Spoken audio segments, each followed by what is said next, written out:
اللہ کریم نے فرمایا بندہ مومن جان لے اگر میں تجھے ایک مشکل دوں گا تو میں تجھے کتنی آسانیاں، چلے سارے بول دیں کتنی جی، کتنی اللہ تعالیٰ آسانیاں دے گا؟ 2 آسانیاں۔ ہم لوگ اچھا جب ہمارا ذہن بن جاتا ہے نا کمزوری کا، ہمارا جب مزاج بن جاتا ہے مایوسی کا، پھر معاملہ ذرا ہمارے لیے گمبھیر ہو جاتا ہے۔ اگر ہم یہ ذہن بنائے نا کہ مشکل میرے اللہ کی طرف سے آئی ہے تو وہ مجھے آسانی بھی ضرور عطا کرے گا، تو پھر اللہ ضرور ہی آسانیاں عطا فرماتا ہے۔ اور جو مشکلات زندگی میں آتی ہیں نا، حضرت مولا علی شیر خدا رضی اللہ تعالیٰ عنہ کا بڑا خوبصورت فرمان ہے۔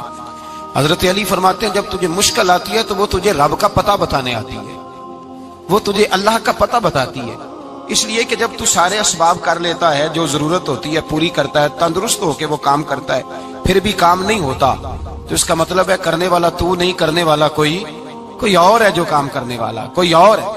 تو عزیز بھائی یاد رکھیں ہر مشکل کے ساتھ اللہ نے آسانی رکھی ہوتی ہے۔ اگر اللہ تبارک و تعالیٰ بیماری عطا کرے تو اس کے ساتھ اللہ پھر جو تندرستی دیتا ہے وہ بھی بڑی اعلیٰ عطا فرماتا ہے۔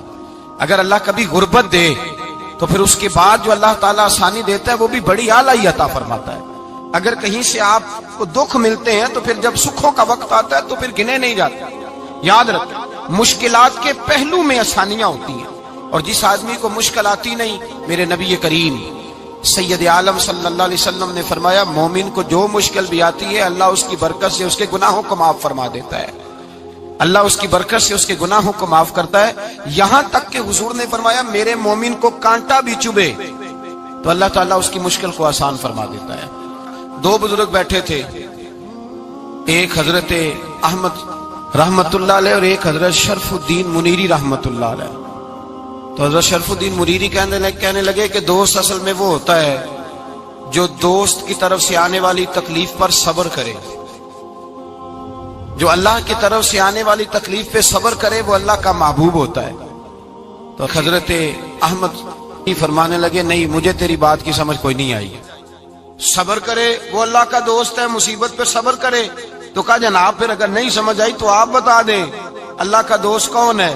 تو آپ فرمانے لگے جو محبوب کی طرف سے آنے والی مصیبت کو اس کا تحفہ سمجھ کے قبول کرے وہ اصل دوست ہوتا ہے، اس کا تحفہ سمجھ کے قبول کرے، اپنے رب کا تحفہ سمجھے، مالک کا تحفہ سمجھے کہ اس نے مجھے تحفہ دیا ہے، مجھے کسی مشکل میں ڈالا ہے۔ تو رب کریم بلا مثال و بلا تشبیہ سمجھانے کے لیے اللہ جب کسی کو مشکل میں ڈالتا ہے، کافروں کو تو اس نے موجیں کرائی ہوئی ہے، بڑی بڑی سہولتیں دی ہوئی ہیں، مشکل میں ڈب بھی ڈالتا ہے اپنے نیک بندوں کو ہی ڈالتا ہے۔ نمرود اور فرعون کے پیروں میں کانٹا بھی نہیں چبھتا تھا، ان کو تکلیف نہیں آتی، تکلیف کسے آتی تھی؟ اللہ کے نیک بندوں کو تکلیف آتی تھی۔ حضرت رابعہ بصریہ جب تک زندہ رہی تب تک بیمار رہی، جس دن طبیعت ٹھیک ہوتی تو کہتی اے اللہ تو کہیں مجھ سے ناراض تو نہیں ہو گیا، تو کہیں ناراض تو نہیں مولا جب تو مجھے تکلیف دیتا ہے تو میں رو کے تیری عبادت کرتی، جب مجھے دکھ ہوتے ہیں تو میں سجدے میں تڑپتی، اور خدا بندہ اب تو میں سکھی ہوں، موج میں ہوں، مجھے رونا ہی نہیں آ رہا، تو خدا بندہ تو کہیں ناراض تو نہیں ہو گیا مجھ سے؟ دکھ تو اچھے ہوتے ہیں، دکھ تو پیارے ہوتے ہیں، اور دکھوں کے بعد جو اللہ آسانی دیتا ہے اس آسانی کا پھر کیا ہی کہنا۔ اس حضرت ایوب علی نبینا علیہ الصلوۃ والسلام بیمار رہے، 60 سال اللہ نے تندرستی دی۔ کتنے سال بولے؟ 60 سال، غور کرنا بات پر، 60 سال علیل رہے، پھر بیمار ہو گئے، 18 سال ہو گئے بیمار ہوئے۔ زوجہ کہنے لگی دعا کر لیں آپ کو اللہ صحت دے دے۔ ہمیں اگر کوئی بندہ پوچھ لینا کہ بھائی کبھی کوئی خاص بات تو سناؤ، تو ہم جو ساری زندگی سکھ کے ساتھ سوئے ہوتے ہیں وہ بات نہیں سناتے، وہ جو ایک رات درد سے نیند نہیں آتی اس رات کا قصہ سناتے ہیں، کہتے ہیں وہ میرے الٹے دانت میں درد تھا تو میں ساری رات سو نہیں سکا۔ او بھائی جو ساری زندگی سویا ہے اس کا تو ذکر نہیں کر رہا، اور ایک رات جو تجھے نیند نہیں آ رہی، کسی سے پوچھا جائے، ڈاکٹر کہتے ہیں 360 ہڈیاں ہوتی ہیں وجود میں، کسی سے پوچھا جائے نا تیرا کیا حال ہے تو 359 ہڈیوں کا ذکر نہیں کرتا، جس گھٹنے میں درد ہے اس کا ذکر کرتا ہے، کہتا ہے یہ گھٹنے میں بڑی درد ہے۔ او بھائی باقی 359 ٹھیک ہے نا، ان کی بھی تو کوئی بات سنانا۔ حضرت رابعہ بصریہ رحمت اللہ علیہ کے پڑوس میں ایک نوجوان رہتا تھا، آپ کے پڑوس میں، تو وہ جب جو محلے میں بچے رہتے ہیں نا گاؤں میں ان کا پتہ ہوتا ہے، پڑوسی تھا تو 34-35 سال نوجوان کی عمر ہو گئی، کبھی بیمار نہیں ہوا۔ ایک دن اس کی طبیعت علیل ہوئی، سر میں درد ہوا تو اس نے پٹی باندھ لی سرخ رنگ کی، باہر نکل کے آیا، حضرت رابعہ بصری علیہ رحمہ نے دیکھا تو فرمانے لگے بیٹے خیر ہے؟ لگا جی اماں جی سر میں بڑی درد ہے۔ آپ فرمانے لگے کتنی عمر ہو گئی؟ کہنے لگا 34-35 سال۔ فرمانے لگے پہلے تو کبھی درد نہیں نہ ہوئی؟ کہنی اماں جی آج ہی ہوئی ہے۔ تو آپ فرمانے لگے 34 سال اللہ نے صحت دی ہے، تو نے شکر کی ایک پٹی بھی نہیں باندھی، اور آج درد ہوئی ہے تو شکوے کی پٹی تو نے فوراً ہی باندھ لی ہے، کوئی شکر کی پٹی بھی باندھنی چاہیے۔ حضرت ایوب 18 سال بیمار رہے، زوجہ کہنے لگی دعا کر لو، تو آپ فرمانے لگے بی بی سے کہ صحت کتنی دیر رہی؟ اس نے کہا 60 سال۔ تو آپ فرمانے لگے ذرا بیماری کو بھی 60 سال گزر لینے دو، پھر دعا بھی کر لیں گے۔ یہ دعا کی، اللہ یہ لفظ کہے اللہ نے صحت دے دی، تندرستی آ گئی۔ ایک دن گھر میں بیٹھے بیٹھے زوجہ کہنے لگی کہ ایوب یہ بتاؤ دکھ اچھے کہ سکھ؟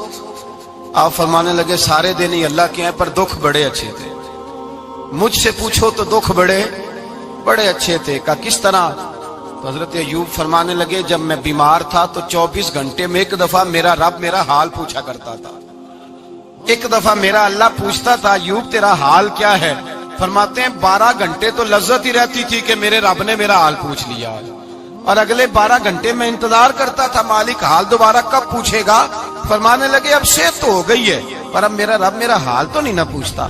بھائی مشکلات جو ہوتی ہیں وہ تو تجھے سجا دیتی ہیں، سوار دیتی ہیں، تجھے یاد آتا ہے کوئی اپنا۔ جب تجھے درد ہوتی ہے نا، تکلیف ہوتی ہے، پھر تیرا دل کرتا ہے کوئی کندھا ملے جہاں میں سر رکھ کے رہوں۔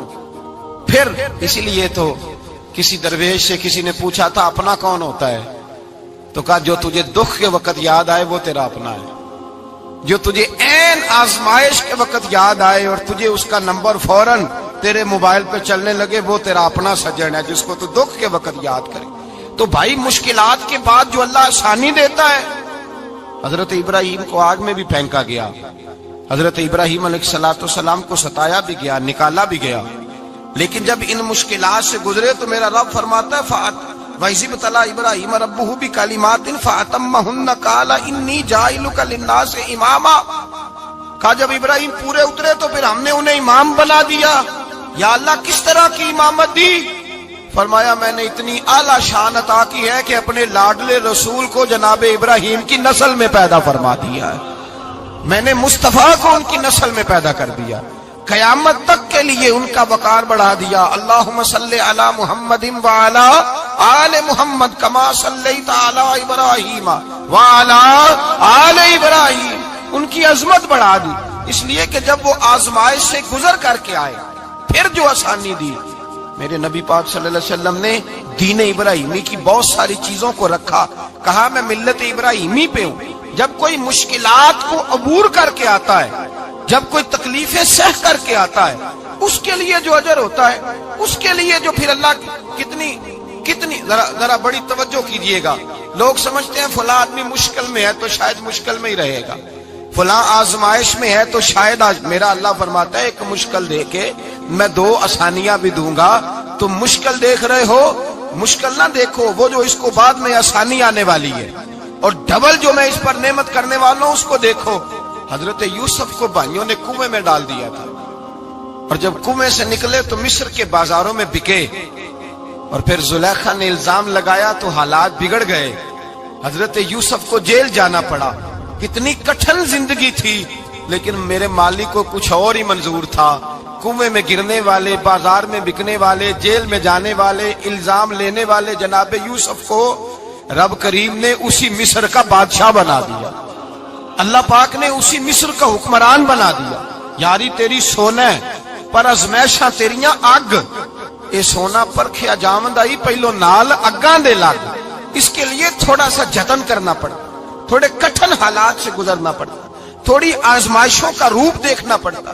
ہم چاہتے ہیں کہ ہمیں چھیڑے کوئی نہ کوئی تکلیف نہ آئے، کوئی آزمائش، یہ ہو نہیں سکتا میرے بھائی۔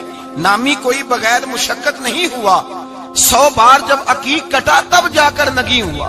ہم چاہتے ہیں کہ ہمیں کچھ بھی دقت نہ آئے، مشکلات نہ آئے، اور مشکلات تو انسان کو سنوارتی ہیں بھائی، وہ تو نکھارتی ہیں۔ کبھی پوچھا کرو جا کر کے کسی گندم کے دانے سے کہ تو کہاں سے ہو کے آیا ہے، کہاں سے نکل کے آیا ہے، تو وہ بتلائے گا کہ بڑے مشکل مراحل سے گزرا ہوں، اور پھر اللہ نے مجھے طاقت دی ہے کہ میں انسان کے وجود کا حصہ بنا۔ تو بھائی کٹھن مراحل، آزمائشیں، تکلیفیں، یہ انسان کو بڑا انسان بنا دیتی، یہ اس کے لیے ترقیوں کا پیش خیمہ ہوتی۔ ہمارے جوان پریشان ہو جاتے ہیں، عورتیں خاص کر کے اس بات پہ توجہ کریں، وہ بڑی جلدی غم لے جاتی ہیں، وہ کہتی ہیں جانے میرا کچھ ہوگا ہی نہیں، جانے میرا کچھ ہو ہی نہیں سکتا۔ میرے بھائی درجنوں اور بیسیوں لوگ ایسے ہیں جن کی اولادیں نہیں تھی لیکن نام ان کا ان سے بھی زیادہ ہے جو بڑے بڑے صاحب اولاد۔ حضرت عبداللہ مزنی حضور کے غلام تھے، قبیلہ مزن کے رہنے والے، والد فوت ہو گئے، چچا نے پالا تھا، اسلام قبول کر لیا۔ چچا اسلام کا بڑا دشمن ہے، حضور کا نام آئے تو جلال کرتا، حسد اور بغض میں جل جاتا، بڑی اسلام کے ساتھ دشمنی اور عناد رکھتا ہے۔ حضرت عبداللہ کہتے ہیں پہلے تو میں عشق رسالت کو دباتا رہا، پھر یہ چنگاری شعلہ بن گئی، پھر کہ یہ ہلکا سا جذبہ سمندر اور صحرا کا روپ دھار گیا۔ فرماتے ہیں ماں تھی اور میں تھا، میں گیا جا کے چچا سے کہا میں نہیں رہ سکتا۔ کہاں جائے گا؟ تو میں نے دھیمے لہجے میں کہا میں مدینے جاؤں گا، اب میں رسول اللہ کے مدینے جاؤں گا، اب میرا گزارا نہیں ہوتا، اب میں جاؤں گا۔ کہتے ہیں چچا کہنے لگا اچھا تو وہاں جائے گا، تجھے میں نے پالا، میں نے پوسا، وہ مکان میں نے تجھے بنا کے دیا، تیری جیب میں جو پیسے ہیں میرے دیے ہوئے ہیں۔ کہتے ہیں میں نے کہا چچا میں سارا کچھ سوچ کے آیا ہوں، مکان بھی تو رکھ لے، پیسے بھی رکھ لے۔ کہتے ہیں اس نے ہر چیز رکھوا لی۔ جب پلٹنے لگا تو چچا کہنے لگا جو کپڑے تو نے پہنے ہیں یہ بھی میں نے خرید کے دیے تھے۔ حضرت عبداللہ فرماتے ہیں میں نے وہ کپڑے بھی اتار کے دیے، برہنہ حالت میں میں ماں کے پاس گیا اور میں نے کہا ماں میں پہلے بھی تو ننگا پیدا ہوا تھا، تو نے ہی کپڑے پہنائے تھے، میرا پھر بدن ننگا ہو گیا ہے، کپڑے دے دے۔ کہتے ہیں 2 بیبیوں والے کپڑے اماں نے دیے، ایک میں نے تامت باندھ لی، دوسرا اوڑھ لیا اور مدینے پہنچا۔ کہتے ہیں جب میں ٹھنڈی رات مدینے پہنچا تو کالے رنگ کے حبشی غلام حضرت بلال دودھ کا پیالہ لیے کھڑے تھے، ہاتھ میں کھجوریں تھی، کمبل تھا، کہنے لگے آجا آجا۔ مصطفیٰ نے فرمایا تھا قبیلہ مزن سے میرا غلام آ رہا ہے، میں ساری رات سے تیرا انتظار کر رہا ہوں۔ حضرت جناب سیدنا عبداللہ رضی اللہ تعالیٰ عنہ فرماتے ہیں میری مشکل آسان ہوئی، فرماتے ہیں مجھے مدینے میں اعزاز مل گیا، مجھے عزت مل گئی، ہر آدمی میری قدر کرنے لگا۔ گویا بزرگ کہتے ہیں کہ حضرت عبداللہ دعا کرنے لگے کہ اے اللہ تو نے مجھے بڑی شان دی ہے مصطفیٰ کی گود میں، اگر اسی رحمت کے چھاؤں میں پردہ کر جاؤں تو میری بات بن جائے گی۔ حضرت عبداللہ کا وصال بھی رسول اللہ کی گود میں ہی ہو گیا، گود میں نہ کوئی رشتہ دار، نہ کوئی تعلق دار، نہ کوئی ہمسایا اپنا، نہ کوئی چچا، نہ کوئی ماموں، شہر میں تنہا اسی کسے دے کچھ نہیں جے لگ دے تے نہ کوئی ساڈا دردی، تنہائی۔ جنازہ اٹھا تو اٹھانے والے کون ہیں؟ ابو بکر صدیق، فاروق اعظم، عثمان غنی، مولا علی، حسنین کریمین جنازے میں شامل۔ میرے رسول پاک صلی اللہ علیہ وسلم نے جنازہ پڑھایا، دیکھو مشکل کاٹی تھی تو آسانی کا رنگ دیکھو، آسانی کا انداز دیکھو۔ حضرت سیدنا ابو دردہ رضی اللہ تعالیٰ عنہ ارشاد فرماتے ہیں مدینے میں رواج تھا کہ جب قبر میں اتارنے لگتے تھے تو قریبی رشتہ دار اتارا کرتے تھے، پر عبداللہ کا تو رشتہ دار ہی کوئی نہیں تھا مدینے میں، کون اتارے؟ فرمایا جب قبر میں اترنے لگے تو حضرت ابو بکر صدیق اور حضرت عمر فاروق اتر گئے کہ ہم قبر میں اتارتے ہیں۔ رسول اللہ نے فرمایا تم باہر نکلو، تم کیوں قبر میں گئے ہو، باہر آؤ۔ کہتے ہم باہر آئے تو اللہ کے رسول اندر گئے، فرمایا کون کہتا ہے اس کا کوئی نہیں، میں جو موجود ہوں، کون کہتا ہے کوئی نہیں؟ فرمایا رکھو میرے ہاتھوں پہ۔ کہتے ہیں حضور کے دست مبارک پہ رکھا اور باہر کھڑے ہم رشک کرنے لگے کہ واہ اللہ تیرا آسانی دینے کا رنگ، آسانی۔ اس نے مشکل برداشت کی تو رب نے مصطفیٰ کے قدموں میں آسانیاں عطا فرمائی، پسے اور حضور نے قبر میں رکھا، نبی پاک نے۔ میرے دادا مرشد کہتے ہیں عشق سرکار کی ایک شمع جلا لو دل میں، بعد مرنے کے قبر میں بھی اجالا ہوگا۔ اور میرے اعلیٰ حضرت فرماتے ہیں لحد میں عشق رخ شاہ کا داغ لے کے چلے، لحد میں عشق رخ شاہ کا داغ لے کے چلے، اندھیری رات سنی تھی چراغ لے کے چلے۔ اور بیدم شاہ بارسی تو حد کر گئے، کہنے لگے پسے مردن، بعد مرنے کے پسے مردن فرشتوں نے جو تلاشی لی تو کیا نکلا؟ فقط ایک دل کے گوشے سے خیال مصطفیٰ نکلا، فقط ایک دل کے گوشے سے خیال۔ اور کامل پیرو نہ دے باہو قبر جنا دی جیوے۔ میرے بھائی نبی پاک صلی اللہ علیہ وسلم کے ساتھ وفا کی تنگی دیکھ کر دقت کا ساتھ دیا. مکہ مخالفت کرتا تو جناب فاطمہ حضور کا خیال رکھتی. فاطمہ بنت اسد بڑا پیار کیا, بڑی محبت کی مولا علی کی والدہ نے, ہر دکھ ہر تکلیف کاٹی, لیکن رسول کائنات صلی اللہ تعالی علیہ وسلم کا ساتھ نہ چھوڑا. اور یہاں تک روایات میں ملتا ہے کہ جناب فاطمہ الزہرا جب بیعہ کے ان کے گھر گئی تو باہر سے سودا لا کے دیتی. حضرت فاطمہ سے بڑا پیار کرتی, بڑی محبت, مشکلات میں ساتھ دیا. جب وصال ہوا تو فرماتے ہیں کوہرام مچ گیا مدینے میں. لوگ منتیں کرتے تھے کہ حضور کا ایک بال مل جائے تو قبر میں بخشش کا سامان ہو جائے گا. رسول پاک نے فرمایا جب جناب علی کی والدہ کو غسل دے لو تو کفن پہنانے سے پہلے میرے پاس آنا. کہتے ہیں جب غسل دے لیا تو عرض کی حضور غسل ہو رہا ہے, کفن کا کیا کرنا ہے؟ حضور اندر گئے, قمیض بدلی اور جو کرتا پہنا ہوا تھا اتار کے دیا. فرمایا وہ علی کی ماں نہیں میری ماں ہے, اس نے میرے لیے بڑی تکلیفیں سہی ہیں, بڑی مشکل دیکھی ہے. فرمایا اس طرح کرو میرے کرتے میں اسے کفن دو. حضور نے جنازہ پڑھایا, اپنے کرتا لباس مبارک میں کفن دلایا. پھر جب وہ دفن ہوئی تو حضور قبر پہ کھڑے ہوئے, کھڑے ہو کے فرمایا اے اللہ اپنے سارے نبیوں کے وسیلے سے اور میرے وسیلے سے میری اماں کی بخشش فرما دے. پھر جو آسانیاں ملی ان لوگوں کو تو ان کی قبروں تک آسانیاں ملی, پھر ان کو قیامت تک کے لیے آسانیاں ملی جنہوں نے مشکلات کو دیکھا.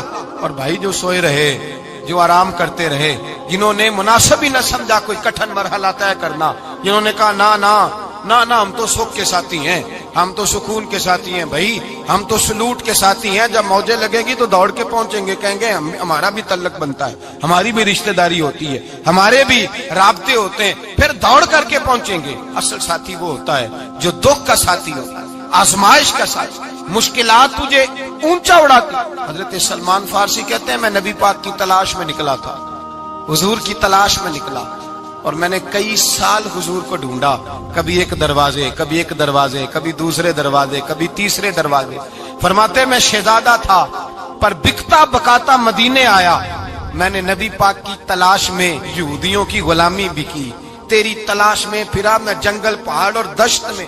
فرماتے ہیں بڑی تکلیف کاٹی, بڑی آزمائش دیکھی, لیکن اس دن مجھے سارے دکھ بھول گئے. اس دن میری ساری تکلیفیں آسانیوں میں بدل گئی جس دن میرے نبی نے میرا بازو تھام کے کہا سلمان منا اہل البیت. فرمایا سلمان کو تو میں نے اپنی اہل بیت میں شامل کر لیا ہے. فرماتے اتنی بڑی فضیلت کہ میں رسول اللہ کے خاندان میں جا شامل ہوا. تو بھائی یاد رکھیں, جب آپ کو مشکل آتی ہے تو آپ کو آسانی دینے کے لیے آتی ہے, جب آپ کی طرف کوئی آزمائش آتی ہے تو آسانی دینے. یہ بات صحیح ہے کہ بیٹیاں پیدا ہونے پہ مشکل ہوتی ہے, ان کے نصیبوں سے ڈر آتا ہے, پر جتنی آسانی اللہ بیٹیوں کے باپ کو عطا کرتا ہے اور جتنی رحمت رب بیٹیوں کے باپ پہ فرماتا ہے اتنی بھی کسی اور کے حصے میں نہیں آتی. اس میں شک کوئی نہیں کہ بوڑھے ماں باپ کو جب سنبھالنا پڑے تو مشکل ہوتی ہے. بوڑھوں کی طبیعت بچوں جیسی ہو جاتی ہے, دقت ہوتی ہے, آزمائش ہوتی ہے, ان کی بات سننا بعض اوقات کڑوا لگتا ہے, ان کی فرمائشیں بعض اوقات بچوں کی طرح ایسی ہوتی ہیں جو حل نہ ہو سکیں. لیکن یہ وہی ماں باپ ہیں جن کی نوکری کے بارے میں میرے مصطفیٰ نے فرمایا اگر تو ایک رات انہیں خوش کرنے میں کامیاب ہوا تو اللہ 2 حج اور 2 عمرے کا ثواب عطا فرمائے گا. اس میں شک نہیں کہ بہت سارے کام مشکل ہوتے ہیں, کٹھن ہوتے ہیں, آزمائش والے ہوتے ہیں. اس میں کوئی شک نہیں کہ اس دور میں دین کا کام بڑا مشکل ہے, دعوت و تبلیغ کا سلسلہ بڑا کٹھن ہے. اس دور کے اندر حق بات بیان کرنا بڑا ہی مسئلہ ہے. اس دور کے اندر لوگوں کو کھری بات پہنچانا اور بتانا یہ اپنے ہاتھ میں آگ کا انگارہ پکڑنے کے مترادف ہے. لیکن میرے مصطفیٰ نے فرمایا تھا اس دور میں جب فتنہ ہو من تمسک بسنتی ان دا فساد امہ فلہ اجر 100 شہید. فرمایا اس دور میں جب آزمائشیں آ جائیں, تکلیفیں آ جائیں, اس دور میں جو میری سنت پر عمل کرے گا, رسول پاک کا وعدہ ہے اللہ ایک سنت پر عمل کرنے والے کو 100 شہیدوں کا ثواب عطا فرمائے. اللہ 100 شہیدوں کا درجہ دے گا اسے. تو بھائی جس قدر مشکل زیادہ اس قدر آسانی بھی, اس قدر اجر بھی زیادہ. مشکلات سے گھبرایا نہ کریں, ذہن بنا لیں کہ جس رب نے دی ہے وہی اللہ نجات بھی عطا فرمائے گا. انسان آسان ہو جاتا ہے. ہم لوگوں نے نا دوڑ صرف سکھ کٹھے کرنے کے لیے لگا لی ہے, سکھ کٹھے کرنے کے. وہ لوگ دکھوں میں راضی رہتے,